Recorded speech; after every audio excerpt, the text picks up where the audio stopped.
Skilla. Enhancing Careers. Chapter 6. Apron Area and GSE. The airport ramp or apron is part of an airport where aircrafts are parked, unloaded or loaded, refueled or boarded. Aprons include stands, aerobridges, gates and remote parking areas. The stand is defined as a marked and designated parking spot for an aircraft. Stands typically are numbered and often numbered the same as the gate number inside the terminal. Most flights originate and end on the apron. Although the use of the apron is covered by regulations, it is typically more accessible to users than the runway or taxiway. However, the apron is not usually open to the general public and a license may be required to gain access. The use of the apron may be controlled by the Apron Management Service. This would typically provide a coordination service between the users. The apron is designated by the ICAO as not being part of the maneuvering area. All vehicles, aircraft, and people using the apron are referred to as apron traffic. The words apron and ramp are used interchangeably in most circumstances.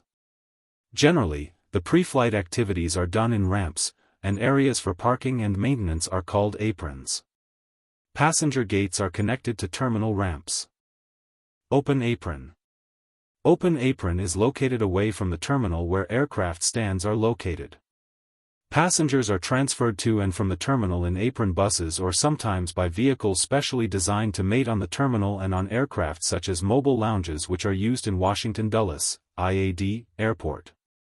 The Pavement Classification Number, PCN, is an international civil aviation organization standard used in combination with the Aircraft Classification Number, ACN, to indicate the strength of a runway, taxiway or airport ramp, or apron. This helps to ensure that the airport ramp is not subjected to excessive wear and tear, thus prolonging its life. While the aircraft is being loaded and taxiing prior to departure, that the apron experiences significant loads from aircraft weight.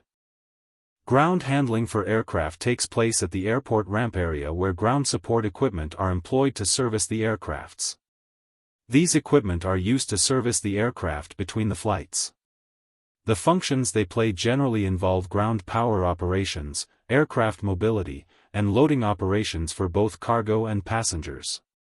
Ground handling addresses the many service requirements of a passenger aircraft between the time it arrives at a terminal gate and the time it departs on its next flight. Speed, efficiency, and accuracy are important in ground handling services in order to minimize the turnaround time. Most ground services are not directly related to the actual flying of the aircraft, and instead involve other service tasks. Cabin services ensure passenger comfort and safety. They include such tasks as cleaning the passenger cabin and replenishment of onboard consumables or washable items such as soap, pillows, tissues, blankets, and magazines. Security checks are also made to make sure no threats have been left on the aircraft. Airport Ground Support Equipment, GSE, comprise a diverse range of vehicles and equipment necessary to service aircraft during passenger and cargo loading and unloading, maintenance, and other ground-based operations. The wide range of activities associated with aircraft ground operations lead to an equally wide-ranging fleet of GSE. Activities undertaken during a typical aircraft gate period include cargo loading and unloading, passenger loading and unloading, potable water storage, lavatory waste tank drainage, aircraft refueling, engine and fuselage examination and maintenance, and food and beverage catering. Bag carts. Baggage carts are used for the transportation of luggage, mail, cargo and other materials between the aircraft and the terminal or sorting facility. Carts are fitted with a brake system which blocks the wheels from moving when the connecting rod is not attached to a tug. Most carts are completely enclosed except for the sides which use plastic curtains to protect items from weather. Trolleys for containers and pallets. The trolleys or dollies are used for the transport of loads placed in containers and on pallets. Both kinds of trolley have inbuilt rollers or balls in the space for the acceptance of containers or pallets for their easier moving. The containers or pallets on trolleys must obligatory be secured with built-in stops. Refueling. Aircraft refuelers can be either a self-contained fuel truck, or a hydrant truck or cart. Fuel trucks are self-contained, typically containing up to 10,000 US gallons of fuel and have their own pumps, filters, hoses, and other equipment. A hydrant cart or truck hooks into a central pipeline network and provides fuel to the aircraft. There is a significant advantage with hydrant systems when compared to fuel trucks, as fuel trucks must be periodically replenished. Tugs and tractors. The tugs and tractors at an airport have several purposes and represent the essential part of ground support services. They are used to move any equipment that cannot move itself. This includes bag carts, mobile air conditioning units, air starters, lavatory carts, and other equipment. Ground power units. A ground power unit is a vehicle capable of supplying power to aircraft parked on the ground. Ground power units may also be built into the aerobridge, making it even easier to supply electrical power to aircraft. Buses.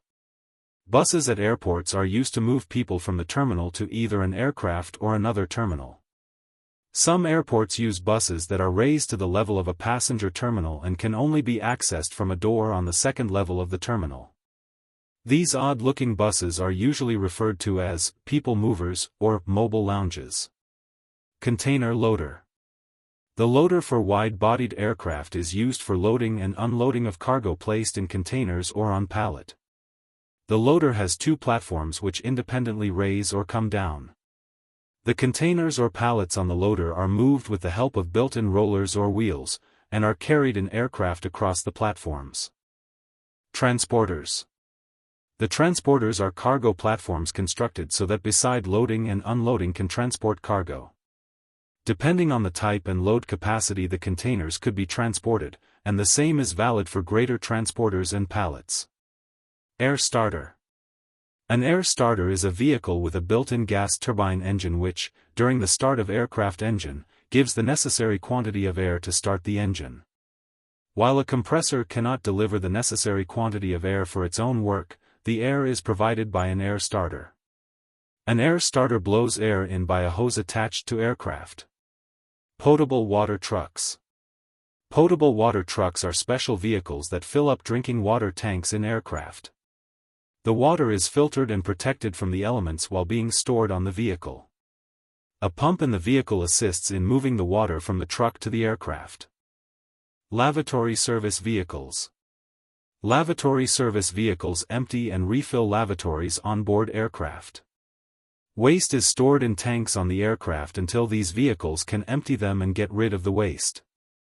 After the tank is emptied, it is refilled with a mixture of water and a disinfecting concentrate, commonly called blue juice. Catering truck. Catering includes the unloading of unused food and drink from the aircraft, and the loading of fresh food and drinks for passengers and crew. The catering vehicle consists of a rear body, lifting system, platform and an electrohydraulic control mechanism. The vehicle can be lifted up, down, and the platform can be moved to place in front of the aircraft. Belt loaders. Belt loaders are vehicles with movable belts for unloading and loading of baggage and cargo of aircraft. A belt loader is positioned to the door sill of an aircraft for the operation. Baggage stored without containers is known as bulk loading. Passenger boarding stairs. Passenger boarding stairs provide a mobile means to traverse between aircraft doors and the ground. Because larger aircraft have door sills 5 to 20 feet high, stairs facilitate safe boarding and deplaning. While smaller units are generally moved by being towed or pushed, larger units are self-powered. Most models have adjustable height to accommodate various aircraft. Optionally, they may have canopy, lights, and even the red carpet. Pushback tugs and tractors. Pushback tugs are mostly used to push an aircraft away from the gate when it is ready to leave. These tugs are very powerful and, because of the large engines, are sometimes referred to as an engine with wheels. Pushback tugs can also be used to pull aircraft in various situations. Since the pilots cannot see what is behind the aircraft, steering is done by the pushback tractor driver and not by the pilots. Pushbacks at busy aerodromes are usually subject to ground control clearance to facilitate ground movement on taxiways. Anti-icing vehicles. The procedure of de/anti-icing, protection from fluids freezing up on aircraft, is done from special vehicles. These vehicles have booms, like a cherry picker, to allow easy access to the entire aircraft. A hose sprays a special mixture that melts current ice on the aircraft and also prevents some ice from building up while waiting on the ground. Taxibots. The taxibot is a semi-robotic, pilot-controlled aircraft towing system fitted as undercarriage.